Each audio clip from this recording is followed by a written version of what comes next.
Hi, hello. This is Unsolicited Steph, and I'm here to give you some more life advice you didn't know you needed. For those that have been tuning in since the early days, you know that I am an architecture student and I'm currently studying my master's. And if you didn't know that, well then you have some research to do. When I started studying architecture, I felt like I had stepped into a completely different world on a completely different planet, and I had no idea what I'd gotten myself in for. Architects can be pretty strange, and studying architecture was completely different to studying my first degree. I kind of waltzed into the room thinking, oh yeah, I've done this whole uni thing before, I'll be fine. I got this covered. She did not got this covered. For those that are going to be studying architecture soon, let me warn you, it is hard. And for those that are currently studying, well man, I feel you, because it is, yeah, just a really hard time. And for those who want a glimpse into the weird world of architecture, then keep watching, because you might learn something about what we go through at architecture school, and maybe, yeah, you'll just help to understand us a little bit better. That was a long intro, but basically I want to share with you some things that I picked up along the way that I kind of wish I'd learned earlier. Also, there are some tricks and tips that you might not think of yourself, so that's why I'm here. I'm here to help you. If you want to know more about me, then you can check out the video linked up here, which is about me. And if you really want to know more about me, then subscribe to my videos and just like watch them all the time. And yeah, that'd be really cool.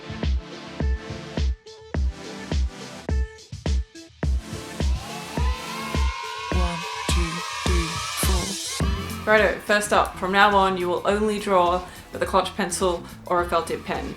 Throw away all biros, all ballpoints, everything in between, because these are the only two things that you're going to need.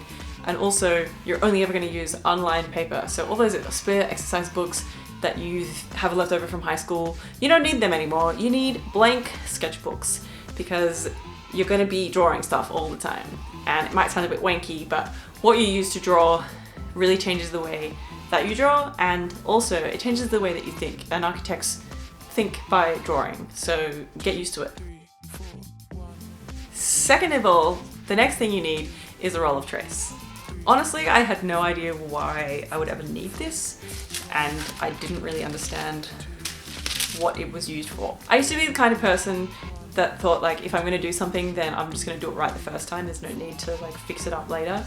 I think in my whole first degree I didn't even write a draft essay. If I'm going to write something, if I'm going to do something, I might as well just make it perfect the first time, and then it'll all be fine, and I won't have to touch it again and do more like redundant work.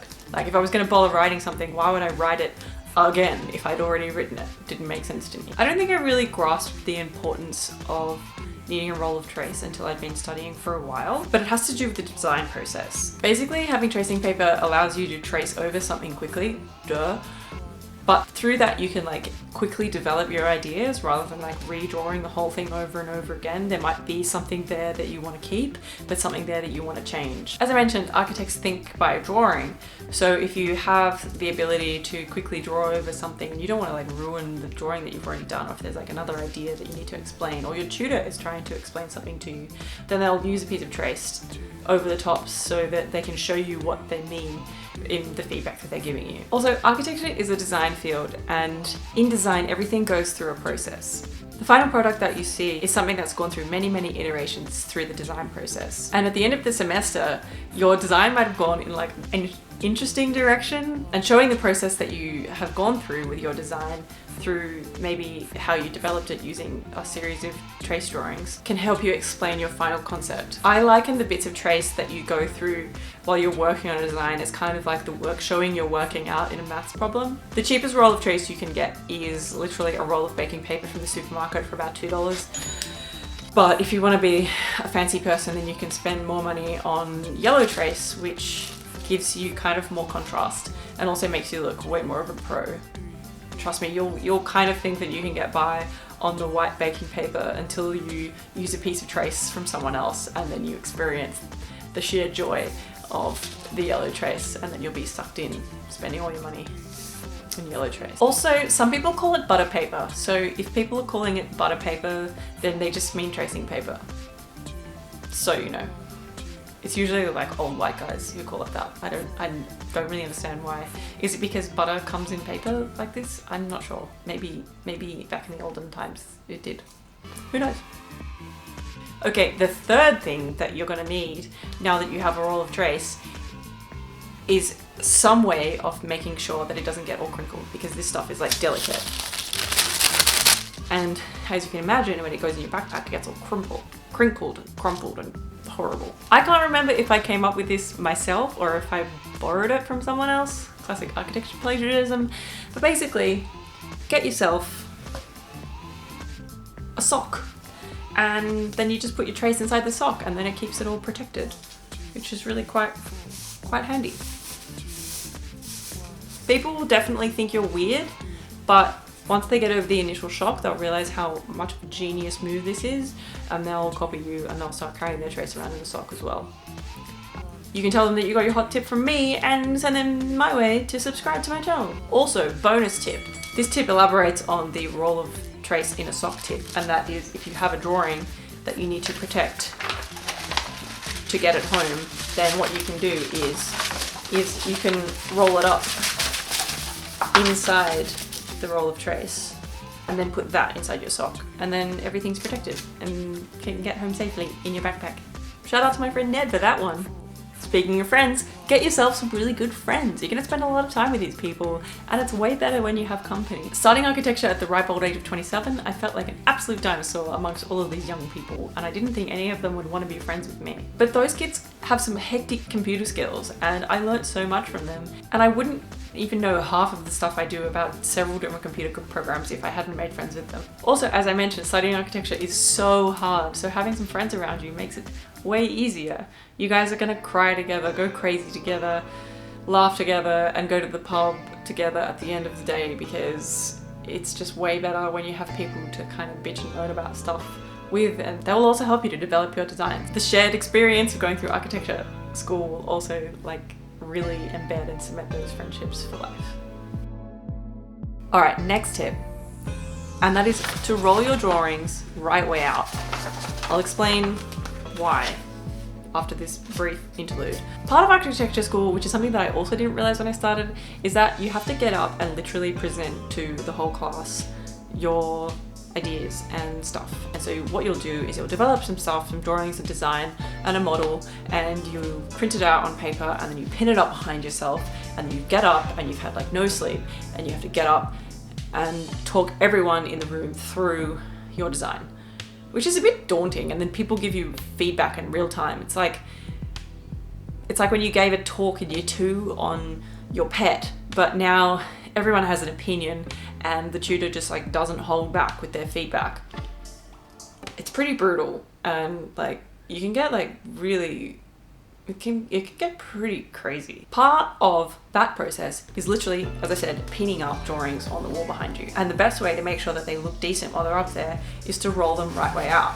So when you pin them up on the wall, they stay flat.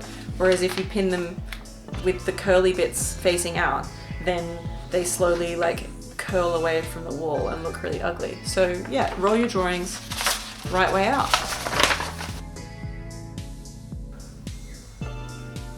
Forget centimeters. They're dead to you now. Now your world only exists in millimeters. And if you're in the US, I can't help you because the imperial system is just whack. What the f even is a gallon? I don't understand how you guys deal with a whack system of measurement. Just go study somewhere that uses the metric system, because it's way easier to deal with.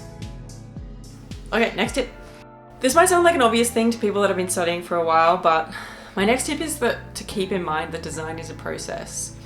I think I'm going to touch on this in another video where I'm going to go through some of my time management strategies, but one of the biggest things that is helpful to understand in studying architecture is that design is a process, and that you'll never actually stop designing anything. Even when you think that you're finished with a project, it'll still just bubble away in the back of your mind. So you have to learn how to draw a line at some point.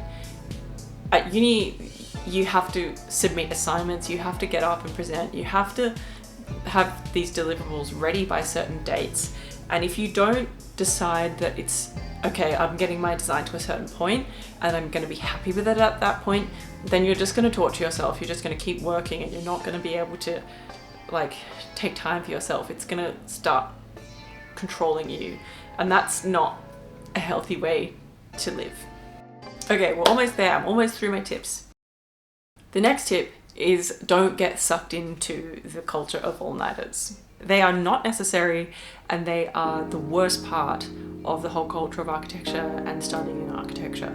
All-nighters is something that continues to be perpetuated in this world of architecture, and I just think it's incredibly dangerous and problematic and unhealthy, and a part of the culture that we really need to change and work to change. People will try to tell you that it's all part of the experience, and to that I say bollocks. You are looking at someone who never pulled an all-nighter in their life. For architecture, sure, for partying, that's fine, but never for architecture. And I still passed my undergraduate degree with a distinction average. I didn't pull one all-nighter, zero, zilch, nada. That's not to say I didn't have some late nights, because I did. The culture of all-nighters in the architecture profession is dangerous, and it's fucked up, it's unnecessary, and it needs to be dismantled. And it can only start to be dismantled by the new people coming through. You guys that are gonna study and become architects. People will wear their all-nighters like a badge of honor. And frankly, I think that if someone's had to pull an all-nighter to get their work finished, then they are just not very good at time management. So my final tip for architecture students is to find a way to wind down at the end of the night, or the end of like a session where you've been designing. Personally, I do Sudoku while listening to music, because it's a kind of way for my brain to sort of slowly ramp down from the gear that it's been in designing, and also like keeps me occupied, but is like quite a passive sort of activity to do. Also, part of that is finding time for yourself. Architecture school is really demanding, and you really can just spend all of your time designing, and it is possible. But I feel like having a balance in your life can help you be more efficient with your time. For me, I make time to go running and be active, because that's what I do for myself, for my own health. And sometimes during those times I have some really good ideas that I wouldn't have had if I was just sitting at my desk designing all day. And I suddenly have to like stop running and make a note in my phone or something. Our brains need time to process what's going on, and stepping away from your work can actually help your brain do a little bit of work in the background, and you might have better ideas, and you might have more ideas, and you'll be able to develop your design further if you give yourself that downtime. Don't take the piss though, like architecture school is hard and you have to do a lot of work. But yeah, I think what I'm trying to say is find a balance, because that'll keep you sane.